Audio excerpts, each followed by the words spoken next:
নিৰ্বাচনৰ আগত এটা প্ৰতিশ্ৰুতি দিছিলোঁ সমূহ ৰাইজক যে পৰিৱৰ্তন আপুনি পৰিৱৰ্তনকে আমি চৰকাৰ বনাবলৈ হ'লে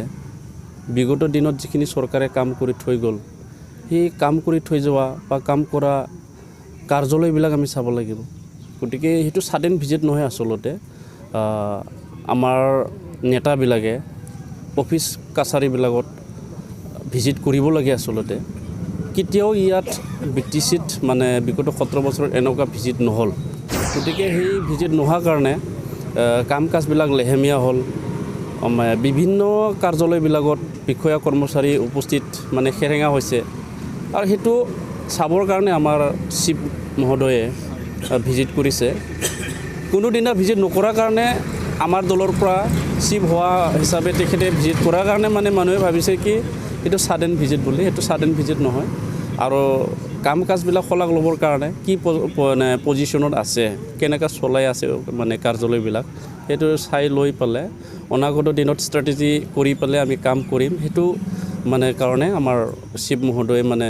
বিভিন্ন কাৰ্যালয়বিলাকত ভিজিট কৰি আছে ইয়াৰ পৰা মানে কি পৰিৱৰ্তন আহিব বুলি আপুনি ভাবে নাই ইয়াৰ পৰা নিশ্চয় পৰিৱৰ্তন আহিব আমাৰ ইয়াত সমীক্ষা এটা লোৱা হৈছে প্ৰতিটো কাৰ্যালয়ত আমাৰ যিবিলাকে মানে বিষয়া কৰ্মচাৰী থাকিব লাগে সব ষ্টাফ থাকিব লাগে সেইখিনি ফুলফিল কৰা হ'ব তাতে কোনোবা এটা কৰ্মচাৰীৰ কাৰণে বা কোনোবা এটা বিষয়াৰ কাৰণে কাম যাতে ৰৈ নাযায় তাৰ কাৰণে আমি ভিজিট কৰি আছোঁ ৰিপৰ্ট লৈ আছোঁ তো ইয়াৰ পৰা যথেষ্টখিনি পৰিৱৰ্তন হ'ব আৰু যিখিনি কৰ্মচাৰী বিষয়া আছে তেখেতসকলে অনুভৱ হ'ব যে আমাক যে চৰকাৰে খবৰ লৈছে আমাক যে গাৰ্জেন আছে আমাৰ যে সেইটো অনুভৱ হ'ব আৰু তেওঁলোকেও কাম কৰিবলৈ উৎসাহ আৰু সাহস পাব ইয়াৰ পৰা বহুতখিনি পৰিৱৰ্তন হ'ব বুলি আমি বিশ্বাস যিটো আপোনালোকৰ কোৱালিশ্যন গভৰ্ণমেণ্ট বিভিন্ন জাতি জনগোষ্ঠীৰ যিটো যথেষ্ট সমস্যা আছে সেই সমস্যাবিলাক আপোনালোকে কেনেধৰণে মানে মোকাবিলা কৰিব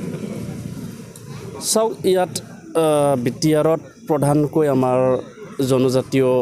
লোক আছে আৰু তাৰ বাদেও বিভিন্ন জাতি জনগোষ্ঠী ইয়াত বসবাস কৰি আহিছে সকলো জাতি জনগোষ্ঠীয়ে সুকীয়াকৈ সমস্যা আছে তাৰ বাদেও আমাৰ এই অঞ্চলত বহুতখিনি কমন মানে প্ৰব্লেমছবিলাক আছে যেটো আমি এতিয়া কৈ আছোঁ ইনফ্ৰাষ্ট্ৰাকচাৰৰ প্ৰব্লেম আমাৰ এডুকেশ্যনেল ইনষ্টিটিউশ্যনবিলাকৰ যিটো সমস্যা মানে য'ত চৰকাৰী স্কুল কিন্তু তাতে পৰ্যাপ্ত পৰিমাণৰ শিক্ষক নাই ক'ৰবাত যদি শিক্ষক আছে ক'ৰবাত মানে মেথছৰ শিক্ষক নাই ক'ৰবাত হিন্দী পোষ্ট খালী হৈ আছে ক'ৰবাত মানে বিজ্ঞান শিক্ষকৰ অভাৱ ঠিক তেনেকুৱা আৰু ক'ৰবাত মানে স্কুল বিল্ডিংবিলাক পৰ্যাপ্ত পৰিমাণৰ ভাল নহয় ঠিক তেনেকুৱা বহুতখিনি সমস্যা আছে হেল্থ ছেক্টৰত মানে প্ৰব্লেমছ আছে এতিয়া আমি বানপানী সমস্যাবিলাক আমি চাই আছোঁ আমাৰ এই অঞ্চলত বহুতখিনি বানপানীৰ লগত মানে সমস্যা হয় সেইবিলাক আমি চাইছোঁ তো সেইবিলাক আমি সমস্যা এটাৰ পৰা এটা স্থায়ীভাৱে সমাধান কৰাৰ কাৰণে আমি কাম কৰিম আৰু বিভিন্ন জাতি জনগোষ্ঠী যিহেতু এটা বিশ্বাসত আহিছে যে ইয়াত 27 জানুৱাৰী 2020 এটা শান্তি চুক্তি হৈ গৈছে সেই শান্তি চুক্তি অনুযায়ী ইয়াত যিখিনি জাতি জনগোষ্ঠী আছে তেখেতসকলে আশা কৰিছে যে যিখিনি সমস্যা আছে জাতি জনগোষ্ঠী হিচাপে কাৰোবাৰ ভাষাৰ সমস্যা আছে কাৰোবাৰ শিক্ষাৰ সমস্যা আছে কাৰোবাৰ অন্য সমস্যা আছে সেইখিনি সমস্যাখিনি চৰকাৰ তৰফৰ পৰা যিমানখিনি আমি কেপাচিটি আছে আমাৰ যিখিনি মানে কনষ্টিটিউশ্যনে এলাউ কৰে সেইখিনি আমি জোৰ দি পেলাই আমি সমস্যাটো সমাধান কৰিবৰ কাৰণে আমি যত্ন কৰিম আপুনি নৱনিৰ্বাচিত এমচিএলএ হিচাপে ভেৰগাঁৱত মানে খোজ দিছে আৰু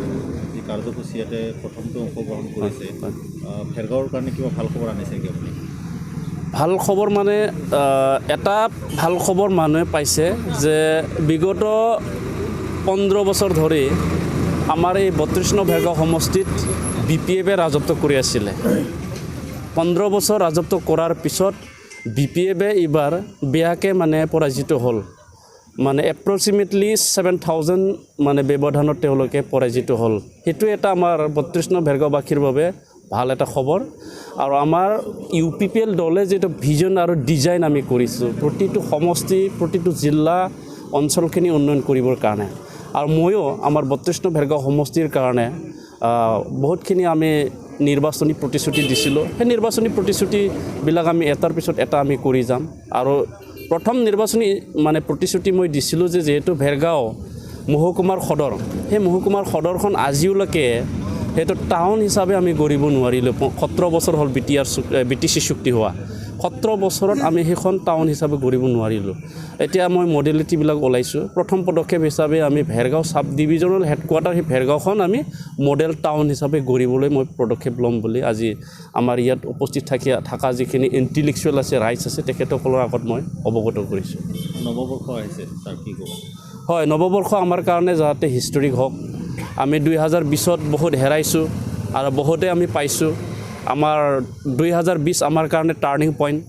মানে BTC মানুহে পৰিৱৰ্তন বিচাৰিছিলে মানে নিৰ্বাচন 9 মাহৰ পিছত হৈছে দীঘলীয়া আমি নিৰ্বাচন প্ৰচাৰ কৰিবলগীয়া হৈছে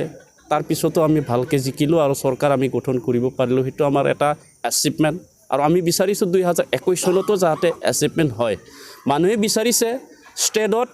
BTRৰ পৰা BPF আউট হৈ UPPL ইন হ'ব লাগে আমি আশা কৰিছোঁ আমাৰ UPPLৰ পৰা কমেও 18জন MLAক আমি আমাৰ এই অঞ্চলৰ পৰা জিকাই দিব পাৰোঁ সেইটোৱে আমাৰ গ্ৰেট এচিভমেণ্ট যাতে সেইটো 2021ত আমি সেইটো হিষ্টৰিক হিচাপে আমি গঢ়ি তুলিব পাৰোঁ তাৰ কাৰণে মই সেইটো আশা কৰিছোঁ আৰু সবকে মই উইচ কৰিছোঁ যে সবকে মানে সৰুবিলাকক মই মৰম দিছোঁ ডাঙৰবিলাকৰ পৰা আশীৰ্বাদ বিচাৰিছোঁ অনাগত 2021 চনত সবে নিজৰ নিজৰ কামত যাতে সফল হওক মই সেইটো কামনা কৰিছোঁ নমস্কাৰ নতুন বছৰ 2021 সকলোকে মই আগতীয়াকৈ আজি আৰু কেইটামান মুহূৰ্তৰ দিনৰ পিছতে ঘণ্টাৰ পিছতে আমাৰ নতুন বছৰ আহিব তো সকলোলৈকে BTRবাসী সকলো বা অসমবাসীলৈকে মোৰ আন্তৰিক শ্ৰদ্ধা শুভেচ্ছা জ্ঞাপন কৰিছোঁ যাতে অহা 2021 চনটো এটা ভাল দিন সকলোৰ পৰা আহক ঈশ্বৰৰ ওচৰত প্ৰাৰ্থনা জনাইছোঁ আৰু এই নতুন বৰ্ষত যাতে আমি সকলোৱে মিলিজুলি এখন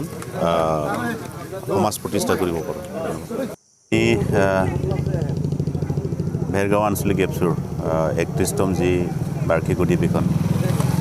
অহা 10 আৰু 11 জানুৱাৰীত অনুষ্ঠিত কৰা হ'ব আৰু তাৰ অভ্যৰ্থনা সমিতিৰ চেয়াৰপাৰ্চন হিচাপে মই আছোঁ তো মই আশা কৰিম এই আমাৰ যি অধিৱেশন এই অধিৱেশনত আমাৰ এই অঞ্চলৰ বিশেষকৈ ভেৰগাঁও আঞ্চলিকৰ অন্তৰ্গত বিভিন্ন অঞ্চলৰ বিভিন্ন জাতি জনগোষ্ঠীৰ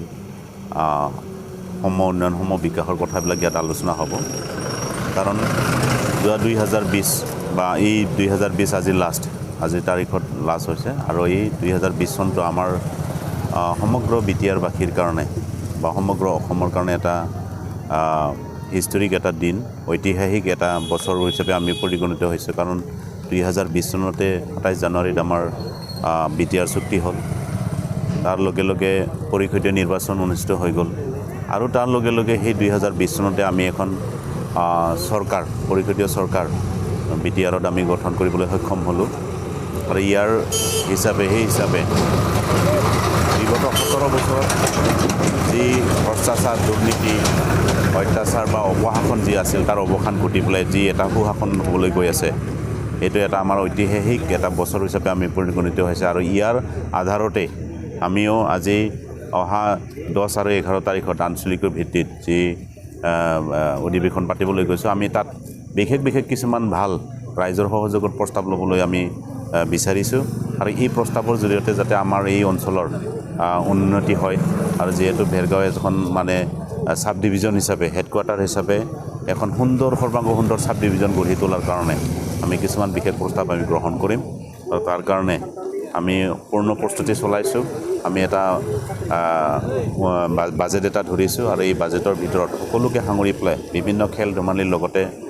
জাকজমকতাৰে আমি পাতিবৰ কাৰণে আমি ৰেডি হৈছোঁ তো সেয়েহে মই সকলো ৰাইজক আহ্বান জনাম যাতে সকলো ৰাইজে আহি পেলাই আমাৰ লগত দলে বলে যোগদান কৰে আৰু আপচুৰ যি 31তম আঞ্চলিকৰ যি অধিৱেশন সেইটো সফলমতে কৰিবৰ কাৰণে সকলোৰে সহযোগ কামনা কৰিলোঁ যিটো ভেগত বিভিন্ন জাতি জনগোষ্ঠীৰ এই অধিৱেশনৰ জৰিয়তে আপোনালোকে কি এটা ভাল বাৰ্তা সেইটোৱে আমি ইয়াৰ জৰিয়তে আমি এটা মেছেজ দিব বিচাৰিছোঁ ৰাইজক যে বিগত সময়ছোৱাত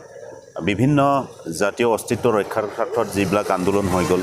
এই আন্দোলনৰ সময়ছোৱাত আমাৰ মাজত বিভিন্ন জাতি জনগোষ্ঠীৰ মাজত বিভিন্ন সংঘাত হৈ গ'ল তো এই সংঘাতৰ অৱসান ঘটক আৰু এই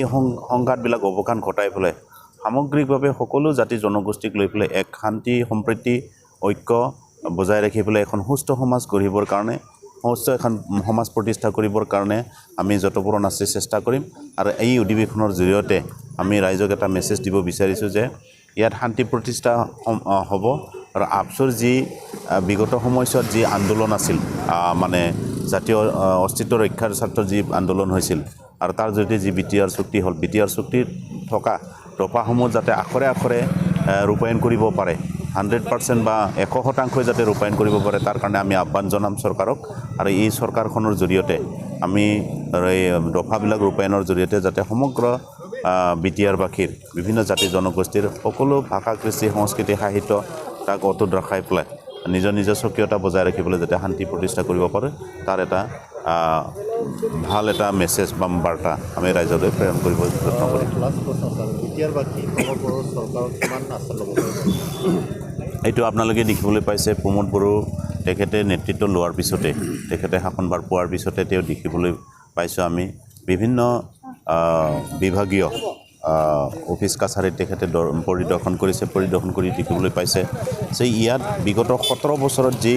অপশাসন যি ইনডিচিপ্লিন বিশৃংখল যি এটা পৰিৱেশ অফিচবিলাকৰ এইবিলাক মানে শৃংখলাবদ্ধতা ৰক্ষা কৰিবৰ কাৰণে বা বনাবৰ কাৰণে তেখেতে যি চেষ্টা কৰিছে ইয়াৰ জৰিয়তে এটা কথা ক'ব পাৰি মানে অসমীয়া দেশৰ কথা আছে যি মূলাবাৰ হে তাৰ দুপাততে চিন তো আমি সেইটো দেখিবলৈ পাইছোঁ নিশ্চয় ভাল শাসন হ'ব আৰু তেওঁৰ নেতৃত্বতে এখন নিকা চৰকাৰ বা নিকা এখন সমাজ গঠিত হ'ব